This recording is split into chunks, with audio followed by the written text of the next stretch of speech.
Yeah, just one quick sec. Sure.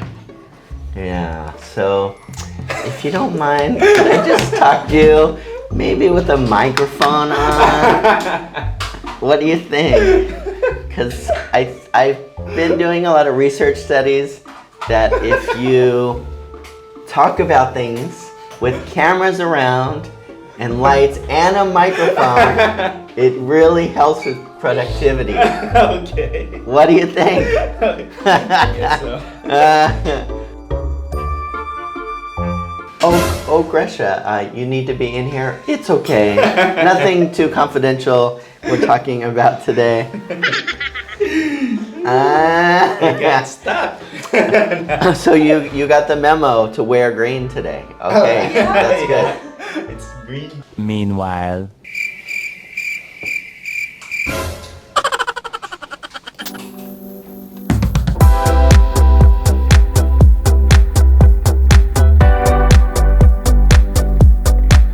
How's it going, guys? Today I got James in here, our lead project manager, to talk about, I don't know what we'll talk about. Come along anyway. So James, glad you got the memo. It was green shirt day at Purple Cow today. It's a green day today. Absolutely. So I know you've been dying to talk on my channel about life and work here at Purple Cow.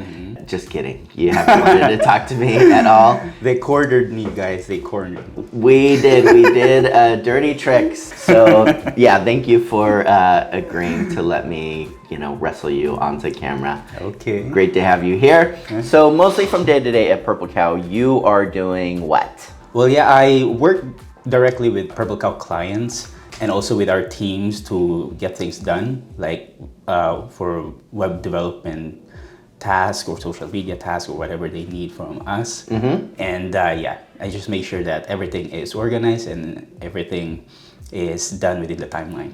So you make that sound super easy the way that you put it, but I always tell people that really the two hardest jobs at Purple Cow are project management and human resources, which is also pretty challenging as well.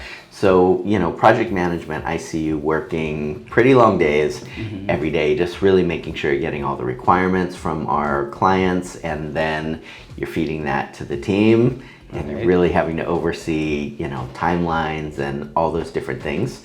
So, first I want to ask, before you worked especially with Filipino bosses, or have you ever worked for a foreigner boss before? I did work with both before. Okay. Yeah, I worked in a big BPO company in the Philippines, and I also worked directly with clients because I was transferred to different accounts and then handling different clients as well. So there are accounts or departments where I don't have to talk to the clients, and then some of them I did have to talk to them. Sure. But mostly though it's with Filipino clients. I understand. So I know the last company where you worked, Filipino owner, but the BPO, what type of company was that? Like from the US or a different country? Yeah, I work with North American clients, specifically Canada and United States. I work with their contact support and also with their social media team. Okay. Yeah. Back then when social media wasn't really like a big thing though, but yeah, we kind of have the company social media support for North America. What differences, if any, have you seen between working for like North American based type of company and Filipino based type of company? Well, the biggest thing, like the biggest difference though that I noticed is American clients, specifically, are more direct and more frank when they express their thoughts. Right. Like, yeah, Filipinos are a little more withhold with their, what they want to say. So say, for example, you were working on something with social media, you mentioned, and a client in the US didn't like it. Do you remember, like, what would be a response that they might have? I remember back then I had a colleague, and he pretty much messed up something. Sure. And our means of communication is just Skype chat. And this client just said something a little harsh.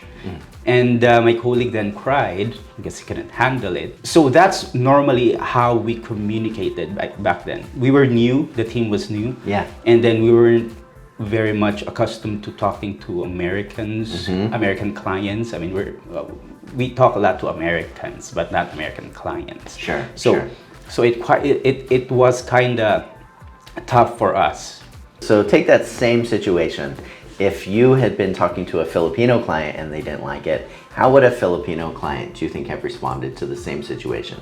It depends really on like the person, but normally maybe because we have like different ways of dealing with things like that, they would have to talk to us in a nicer way. Normally. They still complain, but like in a subtle way, not really. Sure. It's very confrontational where you say, unless it's very very frustrating already. But Right. normally the first time it's not really that harsh. Yeah. So for sure, American clients, and I think, well, Canadians are a bit nicer, I think, Yeah. normally. But Australians, some others are going to be pretty direct as well. I know working with clients from a lot of different places around the world.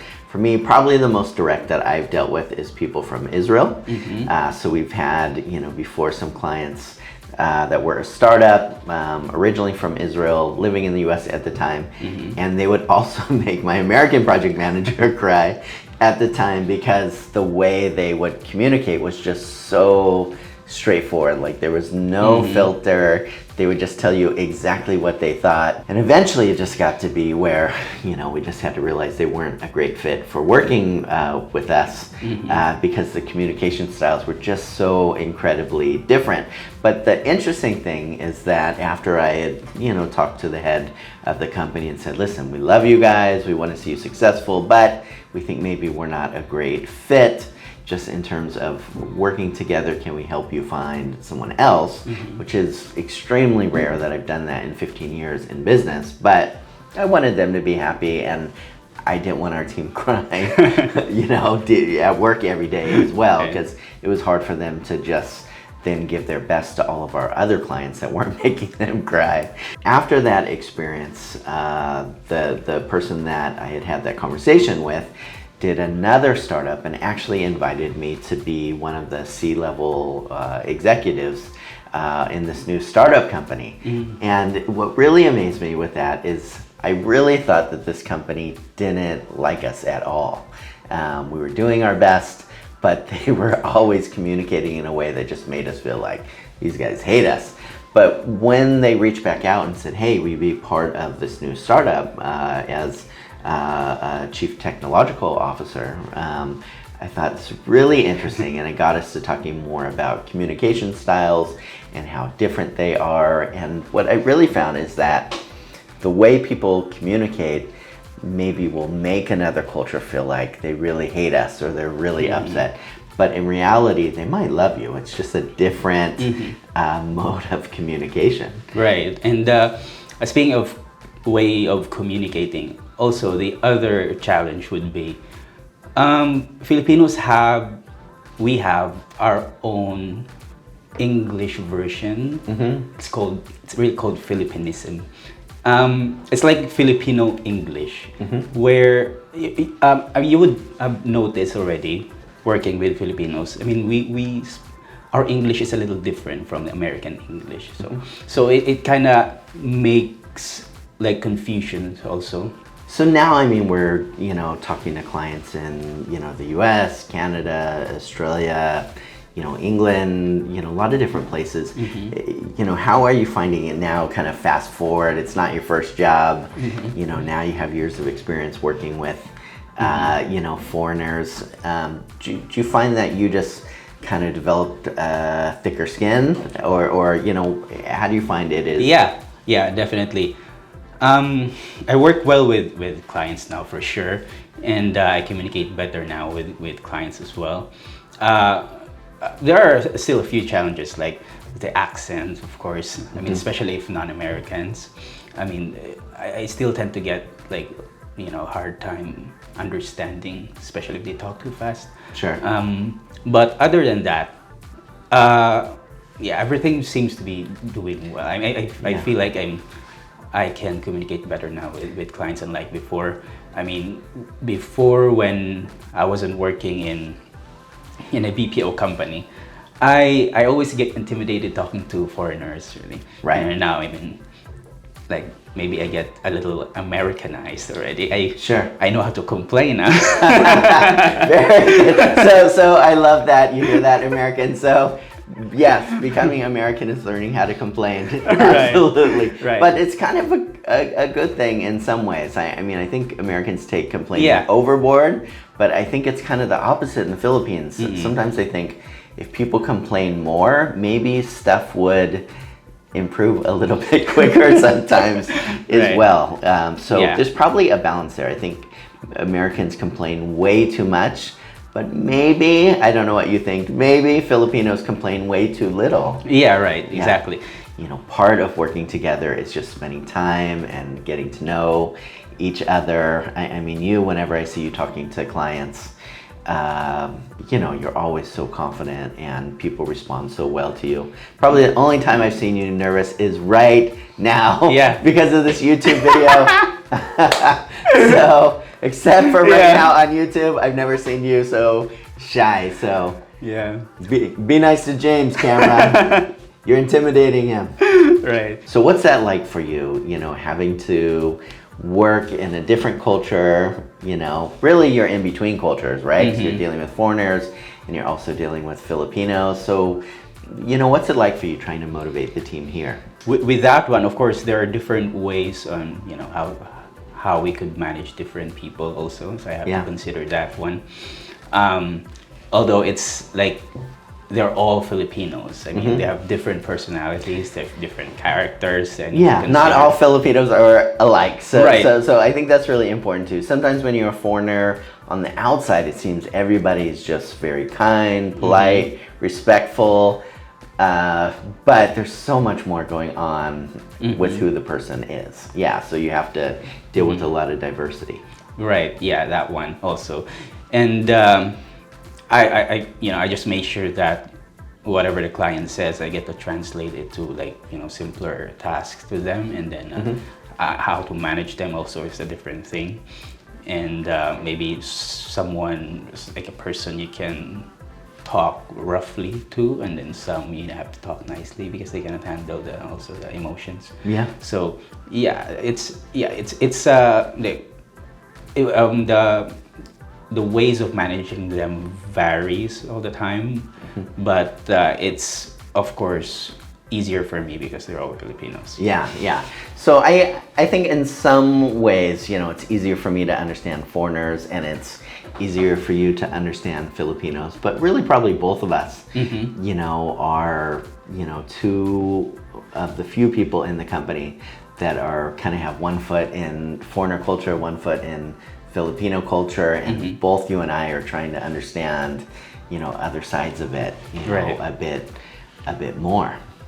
Right. Yeah. And it really helped a lot also that I worked in a BPO before, talking to like thousands and thousands of Americans and Canadians and Mexicans and everyone. Yeah, because I get to understand your culture also, and I don't get like intimidated a lot also.